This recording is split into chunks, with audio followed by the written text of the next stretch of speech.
हाय, तो आज इस वीडियो में हम ये बात करेंगे कि पाइल्स, फिशर और फिस्टुला में क्या डिफरेंस होता है। ये तीनों बीमारी आपके एनल रीजन यानी कि जो स्टूल्स पास करने का जो रीजन है, जो आपके संडास का रास्ता है, वहाँ पर होती है। And that is the reason that ये तीनों बीमारियों में लोग बहुत ही कंफ्यूज्ड होते हैं और उनको ठीक से पता नहीं होता है कि कौन सी बीमारी का क्या मतलब है।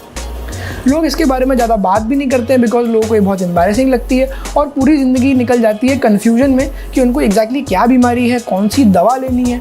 इंडिया में लोग खुद से दवा लेना काफ़ी प्रेफर करते हैं, स्पेशली ऐसी बीमारियों के लिए जो भी उनके पास केमिस्ट के पास ऑप्शंस अवेलेबल है या जो इंटरनेट पे देखते हैं, वो डायग्नोसिस भी अपने आप ही करना चाहते हैं। और अगर आप समझ जाएँ कि इन तीनों बीमारियों में डिफरेंस क्या है तो आप अपना ट्रीटमेंट ज़्यादा अच्छे से करवा सकते हैं।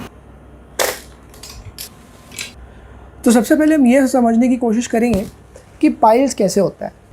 ये हमारा मुंह है जहाँ से हम खाना खाते हैं।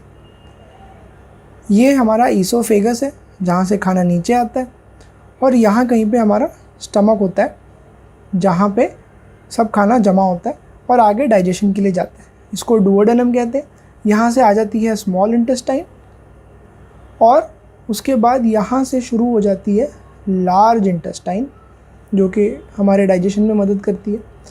और यहाँ पर हमारे स्टूल जो है वो मोशन जो है बाहर निकलता है यहाँ से, ठीक है। तो इस चीज़ को अगर आप थोड़ा सा मैग्नीफाई करके देखेंगे तो वो कुछ ऐसी दिखेगी। अब ये हमारी स्किन का पार्ट है, ये हमारी नेचुरल ओपनिंग है, ये अंदर कुछ बॉडी में गॉड गिवन कुशन्स होते हैं और यहाँ हमारी डेलिकेट स्किन होती है। जो आप मोशन होता है जो बनता है वो इस एरिया से नीचे जाता है। वहीं पे कुछ ब्लड वेसल्स होती हैं जिनको कि हम हेमोरॉइडल वेसल्स कहते हैं। ये जो हेमोरॉइडल वेसल्स होती हैं ये दो टाइप की होती हैं। एक होती है इंटरनल हेमोरॉइडल वेसल्स और एक होती है एक्सटर्नल हेमोरॉइडल वेसल्स। जो एक्सटर्नल हेमोरॉइडल वेसल्स होती है वो यहाँ पे होती है बहुत सारी छोटी छोटी। इनमें भी जब स्वेलिंग आती है तो उसको हम कहते हैं एक्सटर्नल पाइल्स, जो कि ऐसे दिखते हैं स्किन के बाहर। हाउएवर ये जो कुशन के अंदर की जो ब्लड वेसल्स हैं, अगर इनमें स्वेलिंग आ जाए तो हम उसको कहते हैं इंटरनल पाइल्स।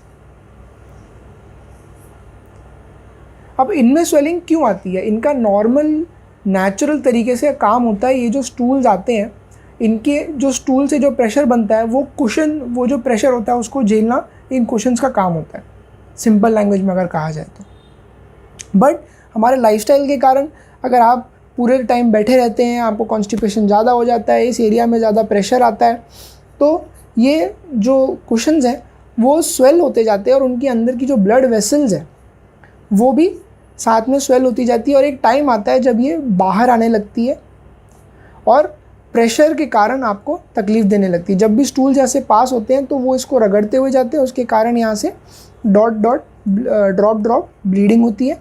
और अगर ये ज़्यादा बड़ा हो जाए यानी कि ग्रेड 3 या ग्रेड 4 हो जाए तो वो एनल रीजन से बाहर आने लगता है, आपको फील होने लगता है और फिर आपको तकलीफ़ ज़्यादा होने लगती है। कभी कभी इसके कारण ब्लीडिंग इतनी भी बढ़ सकती है कि आपके शरीर में खून की कमी हो जाए। तो ये है basic explanation of internal piles and external piles.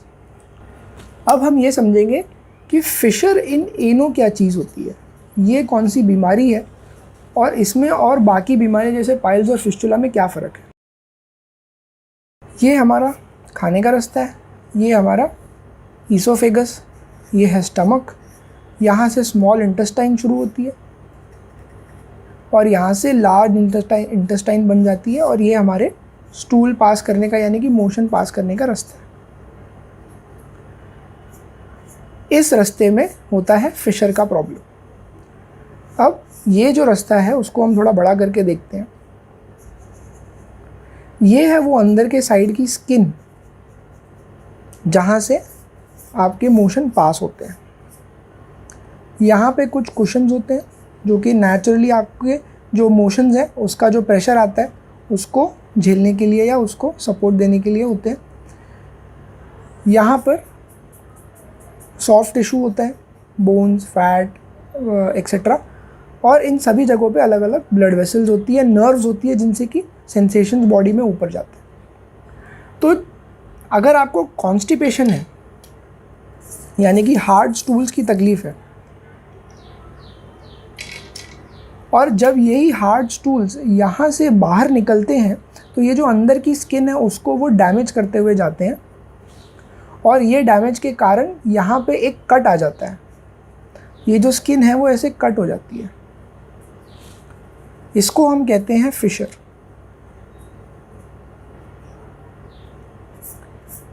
और ये जो कट है इसी के कारण बाद में जाके तकलीफ़ होती है, और इसी बीमारी को हम कहते हैं फिशर इन एनो। एनो यानी कि एनल रीजन, वहाँ पे होने वाला जो कट है फिशर, उसको कहते हैं फिशर इन एनो।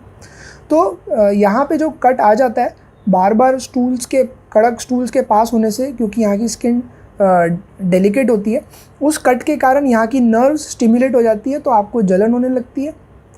कट होने के कारण आपको यहाँ से ब्लीडिंग होने लगती है, और वही कट होने के कारण आपको पेन होने लगता है। अब ये जो बीमारी है ये वैसे तो अपने आप खुद ही ठीक हो जाती है 99% ऑफ द टाइम्स। ये अगर मैं नीचे का व्यू देखूं तो ये आपका मोशन पास करने का रास्ता है। यहाँ से एक बार अगर कट आ गया तो वो बॉडी अपने आप ही उसको भर देती है। हाउएवर जब भी ये भरता है तो ये रास्ता थोड़ा सा छोटा हो जाता है, क्योंकि वहाँ पे एक्स्ट्रा स्किन ग्रो होने लगती है। तो एक बार ये जब रास्ता जैसे कि छोटा होता जाता है, एक टाइम आता है जबकि इतने छोटे रास्ते से स्टूल्स को पास होने में बहुत तकलीफ़ होती है, और आपकी जो सिम्टम्स हैं वो बहुत ज़्यादा ही बढ़ जाते हैं। आपको पेन ज़्यादा होने लगता है, आपको ब्लीडिंग ज़्यादा होने लगती है, और आप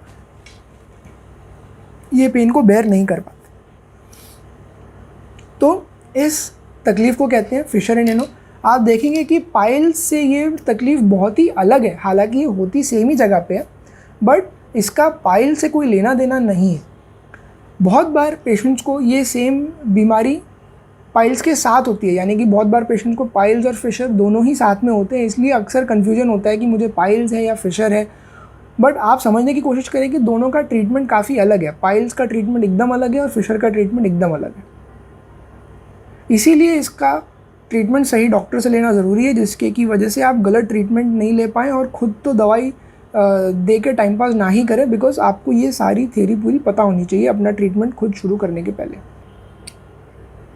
अब हमको ये समझना है कि ये फिस्चुला क्या होता है। फिस्चुला का पूरा नाम है फिस्चुला इन एनो। फिस्चुला इन एनो भी आपके एनल रीजन में यानी कि संडास के रास्ते में ही होता है, बट इसकी जो बीमारी का तरीका है, जो इसकी ईटियोलॉजी है, वो कम्प्लीटली डिफरेंट है, एकदम अलग है बाकी दोनों बीमारियों से, पाइल से और फिशर से। तो अभी इसको भी समझने की हम कोशिश करेंगे। ये है मुंह, ये है आपका ईसोफेगस, ये है स्टमक, स्मॉल इंटेस्टाइन, और यहाँ से लार्ज इंटेस्टाइन। यहाँ से आपके स्टूल बाहर आते हैं और इसी जगह पे आपको होता है फिस्चुला। तो फिस्चुला एनो में क्या होता है कि ये आपका स्टूल पास करने का रास्ता है, ये उसके अंदर की स्किन है, यहाँ से स्टूल बाहर निकलते हैं। अब फिस्चुला यानी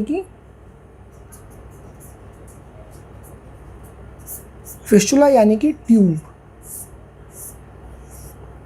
ट्यूब का, कोई भी ट्यूब का दो एंड्स होते हैं,